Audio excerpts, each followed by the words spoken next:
Okay, hi everybody. I think we're recording. We are recording, finally. Yes, oh my goodness. Like Charmaine and I have had some technical difficulties. So the fact that something's working right now, makes me Yay! happy. Okay, so anyway, actually for the fourth time, I'm talking to Charmaine about pet insurance today. It's something that I get asked about very often. I see it in Facebook groups. A lot of my students ask. Really, most dog people want to know about pet insurance. How do you choose a plan or a company? You know, what's the best fit? So I think let me first start at the beginning. And that is, why is it important for people to get pet insurance? Okay, so yeah, it's a big trending thing at the moment, and it is basically to transfer risk. So any insurance is there to transfer a little bit of risk so that you don't end up in financial difficulty if the worst should happen, an emergency. And pet insurance was originally created for those emergencies and accidents, the things that you don't foresee. But it has gotten a reputation for being like a medical aid, which really wasn't its intention. And a lot of people don't understand it. And I think it's important for our clients and for pet parents to really understand what they're getting into when they do look around for pet insurance. So firstly, pet insurance is there to minimize your financial risk. So looking at your vet bills, if you look at your average consultation, you're probably looking at anything from 350 to 700 Rand just for the consultation. We're not talking about diagnostics or medication or anything like that. We're just talking to say hello to please look at my dog or my cat, whatever it may be. X-rays, blood work, all in excess of 900 Rand. An average hospital stay just for the stay. So again, no diagnostics, no bloods, no food, no nothing. You're looking at 250 to 300 a day. So it adds up, and it adds up very quickly. Looking at particular issues, if you have an obstruction, for instance, your dog has swallowed something they shouldn't have, you can be in for anything from 15,000 Rand up. Yeah, yeah. Lovely beagle with his cruciate. I mean, he's now got 2 bionic knees. Each knee is in excess of 26,000 Rand just for the surgery. So it's those unforeseen costs that are high and that really accumulate very quickly. That is what we're looking for when we look at pet insurance. If you've got a purebred dog or a dog with that might have a breed history of issues, health issues, an English bulldog or any of your brachycephalic breeds, for instance, it's something worth looking at because chances are very high that you might be in for high vet bills later on. And they don't always happen when the dogs are young. As they age, the risk increases. Of course, when they're young, the accidents, that can be an issue. I swallow something, I eat what I shouldn't eat, all of those things. But as they get older, the chronic stuff starts, your arthritis, Yeah. hip dysplasia, all those things. So that is why we're looking at pet insurance, because we want to ensure quality for our dogs, quality vet care as far as possible. Yeah, and I'm guessing for dogs like the Frenchies and the bulldogs and those types of breeds, it's a real risk. Absolutely, absolutely. Also our dogs might go to daycare, or you might be going to training, or you might board your dogs, and that also increases significantly. Even just Yeah, walking, the working dogs. yeah, The your working dogs, hey? The search and absolutely. rescue, we do that on the weekends. We are hoping to get certified agility dogs to do like agility and flyball. Yeah, high risk. Absolutely. All of those things where there is a very big chance that you might either have exposure to some or other illness, or you're going to have an injury. Very, very Yeah. much like a kid. You go to the park, Yeah, no, for sure. swing on the jungle gym, and there you go, twisted wrist or broken limb. Yeah, we want it to be all fun and games, but yeah, no, accidents are bound to happen. Touch wood. We hope it doesn't, but that's a reality. So then to my next question is, when you are choosing like a plan or a company to go with? There's so much out there. What do you need to look out for? What's important? Okay, so you've got to compare because each and every company has a different offering, and they're all businesses, so they're going to want to show you the best foot and all the good things that they offer. And there are a lot of really good products out there. But you've got to look at the small print. And yes, you can roll your eyes because your insurance contract, all the small print stuff. So the first thing is you've got to do your homework. Don't just look at the premium. So don't just look at, oh, it's only $80 per month, and they say it's accident cover. What does it mean if there is accident cover? That means I got into a fight and I've got puncture wounds and we need to get stitched up or cleaned up, whatever the case may be. What is an illness? An accident only plan will not cover illnesses. So if you get parvo or any of those illnesses, it's not going to be covered. Most of your pet insurances are not going to look at your routine care. So it's not going to look at your vaccinations, which again can cost anything from 400 to 800 Rand a pop. That it's not going to look at your sterilization. That's quite expensive as well. It doesn't look always at holistic health. So you've got to look within your budget, obviously, but be aware of that fine print. Know that there is a limit of indemnity. So there's a maximum amount that they're going to pay. If you are paying 85 or 100 Rand a month, your maximum amount might be anything between 8,000 and 15,000 Rand per year. But then you've got to look further because there are things called sublimits. So within that, they might say, okay, but per claim, we're only going to cover up to 900 Rand for the vet visit, only up to 350 Rand, and I'm sucking the figures, 350 Rand for the meds, and we're not going to cover any of your x-rays or diagnostics. So you've got to look at those little bits underneath because there will be daily limits, there are going to be annual limits. There are going to be exceptions, and we're all familiar with the pre-existing conditions. So you can't go in and say, well, my dog has arthritis and I need you to cover arthritis, because they're not going to. No insurance will take on a risk that they know is already there. Yeah. That's important. You've got to look at your excesses. So there's another place where you've got to make sure that you are prepared, because it might be that you are covered for 1,000 Rand, but your excess for any one event, so as an example, your dog got into a fight and bite, your excess might be 25% of that 1,000 Rand, or it might be a flat excess of 300 Rand. So you've got to look at that as well. Of course, there's waiting periods. So that is the other thing. Depending on the plan, I've had a case where we've had a pup that was put on a very good insurance plan, but because it was within the first 6 months, only 25% of any accident was covered, and this poor dog broke its pelvis. So of a bill of about 30,000, the client, I think, got about 1,000 Rand. And those are things that you don't know when you take it out, because you think, oh, yes, let me quickly take this out. So deductible, small print, the exception. A lot of them will say as well, if you have a dog that needs an op on one elbow, we're not going to cover the other one in that policy year. We're only going to, or we'll only cover 50% of it. So those are the sort of things that you really, really got to look out for. Is that limited cover? Where's your exposure?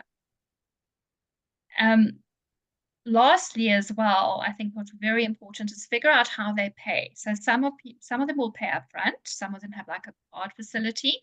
Others will say, no, you need to pay and we will refund you less the deductible. So that's the other thing that you have to look at. Yeah, it's kind of important. It's important, and there's quite a bit to consider. and we don't always take it seriously enough. And unfortunately, when it bites us is when there is an emergency, there is something that has happened. Yeah. And then suddenly you find yourself, oh my goodness, I now have to come up with 20 or 30,000 Rand. Yeah. And that is very That's stressful very. as a pet parent. You know, you want the So I best. think like the bottom line is that you want to start sort of as quickly as possible before you need it, right? You know, before your dog gets older and maybe gets an arthritis diagnosis, you know, before all of those things happen. So sooner rather than later is a good idea. Sooner rather than later, knowing that you're in for the long haul. Yeah. Because, you know, and here's the other thing as well. You've got to make sure, even if you're in it for the long haul, do they cover chronic or repeat medication? Because that could be an addition. You might need rehab, hydrotherapy, acupuncture, that sort of thing. Do they cover that? You know, what is there cover for chemo if the worst should happen and your dog or your cat has cancer? Do they cover scans? How much of it do they cover? So all the bits and bobs, like, you know, the kennel fees and the prescription foods, all of those are also very limited. So you'll probably have 1 or 2 months cover, and then limit for the year is finished. So it's not something that you can take out and it's just going to say, okay, all your problems are solved if there's an emergency. You have to do your research. The underwriting can be complicated. And I always say to anybody who asks me the question is get a quotation. In fact, get a couple of quotations. But when you do get the quotation, you ask for 2 things. You ask for a dummy policy schedule that's going to list what you're covered for and the quotation, so how much you're going to pay. And obviously the excesses would be in that schedule as well. And then another document, which is the policy wording. So you want to see all the fine print. You want to see, okay, what's excluded, what's included, how much is it going to be, what are the limits, what are the sub-limits, what is the definition according to this insurance and this policy of an accident? Does it include broken bones or does it exclude broken bones? Okay, because everybody is slightly different. So you and I think really got to look. Yeah, and there's nothing more frustrating than paying for years and years, and then the pawpaw hits the fan, and then you have nothing. And you have nothing, and it causes frustration. So the clients get frustration. They're already stressed out because they've got a sick dog or a sick cat or whatever. Now they've got this financial implication, and you know the company's going, but you should have read your small print. But sometimes you know people don't know. They have to be educated about it. It's the same sort of thing with your normal insurance. Always have a look. Have a nice to have on these policies as well as liability cover. What happens if your dog bites somebody while you're out on a walk, bites another dog? It can happen to anyone. And it can happen in a split instant. You know, you take your dog out to the dog park for a play or for a walk and something goes wrong. So is there cover for that? Because if you are, God forbid, sued, then you need to at least have money for that as well. It's not just medical expense. It's going to be litigation costs and, you know, suffering, trauma, and all of those things that come into it. So you have got to be prepared and take your time when you are out there looking for it, because there are so many offerings at the moment. It's just overwhelming. We sort of had a case like that with one of our clients. So they went in an area that they like booked off, you know, so it was only supposed to be them in there with their dog, and they are working like on behavior modification, things like that. But you know, there's a reason why you got a booked off area sort of thing. And a lady came in with her 5 dogs. The gate was open, so she thought it was a free fall. Her dogs were let off lead, and there you go. They ran up to the clients and their dog. A massive fight ensued, right? Because as it happens, the client's dogs were on lead. Her dogs were not on lead anyway. So she got in between, she put her finger in her dog's mouth to try and open the dog's jaw, and she got bitten on her finger.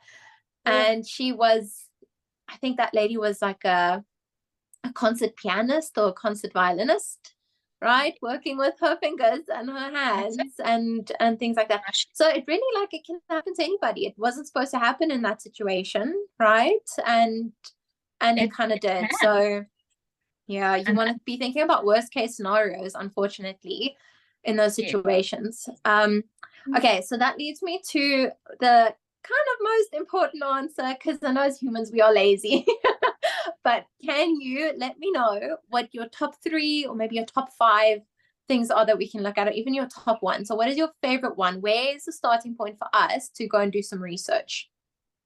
Go and look at your annual limits. So there are some nice resources on the internet. CoverSearch is one, coversearch.co.za, I think, where they'll give you a bunch of quotations. Hippo.co.za also has the functionality where you can enter the details and they'll send you a number of quotations. But again, bear in mind that nobody knows your circumstances like you do. So figure out what you want, why you want it. If your dog's home most of the time, you don't really go out, then you're pretty low risk. But if you are out and about, you're doing lots of competition work, or like you said, agility, or going to dog park, then the risk increases. Insurance is really, really helpful, but you've got to, again, look at those limits, look at those sub-limits, look at the deductibles. Be aware that it's most likely not going to cover your day-to-day stuff. And if it does, it's going to be up to a limit. So it's only going to be a part of the portion that you're insured for. So if you are paying a 800 Rand, or let's say a 350 premium, and you are paying more or less 4,000 Rand per year toward your insurance, and you've only got a 4,000 or an 8,000 Rand limit, plus the deductible, plus these exemptions and exclusions, then is it worth it? So you really, as you get what you pay for, and you've got to assess your risk, and nobody can do it better than you yourself, because you know what your circumstances are. But look at the fine print, then your bet as well. That's a good point. Yeah, they are the ones that have experience with a lot of the insurance companies too. So precisely, they'll say, okay, they pay well, or that's a little bit worried about that. So they're a very good source of information. Ask the questions. Yeah. Okay, so then for your own dogs, in your own situation, why did you choose the insurance that you are on? Because I'm paranoid. and being, almost 10 years ago, it was very new to the market. There weren't as many offerings. And I sort of went for the gold standard. I don't care whether I have to eat noodles for the rest of the month, but the dogs will be covered. Nothing else. So that is what I did. And I've been very, very happy with the company, but it's not the cheapest. And that was just my personal experience. And the first 7-8 years, they didn't know who I was. They got their premiums, and there were times where I thought, gosh, shouldn't I? And in the last, as my dogs have aged, they certainly know who I am, because they hear from me very often. So, as things happen, as your dogs get older, as the joints and like I said, my beagle with his cruciate, my basset with his skin allergies, those sort of things are what you're looking at that can get worse as they get older. Yeah, exactly. And I think we all want to be prepared for that. As in dog training, preventative. Always better than cure. Always. And that a lot of them do offer excess waivers as well. So that's something that I learned the hard way, because I didn't think about it at the time. Like, great, I've got a deductible, I've got an excess. It's going to cost 26,000 Rand to have this knee replaced to get his TPLO operation. Excellent. But the deductible was 25% of that. So you have to come up with that. But what I then subsequently discovered is that they do offer waivers. So for slightly increased premium, they'll say, okay, flat excess on everything, and it's 1,000 Rand or 800 Rand or whatever the case may be. But then you can never claim for anything less than that. So it's always a trade-off. Yeah, It's a lot to consider, and it's frustrating for our owners and our clients, and well, for anybody really. Like you say, you pay and you pay and you pay, and then it feels as though when you really need it, it doesn't do what you want it to do. So I think that's where knowing what you're getting yourself into is important. Yeah. So research, be well informed, Research, know your situation, know your dog, know your lifestyle, and ask for the documentation. Ask and read. Read that policy schedule, read that policy wording, and really, really think about it. Don't just press the "yay, I'm going to take it" button. You know, unless of course you're in a position to do so, by all means. yeah. But yeah, so those are basically the big things I would when dealing with pet insurance. And remember, there's always recourse. So there are things like the ombudsman. There are places that you can go if you feel you haven't been well treated. There's always a complaints department. And I have to say, I've never come across an unhelpful complaints department. Okay.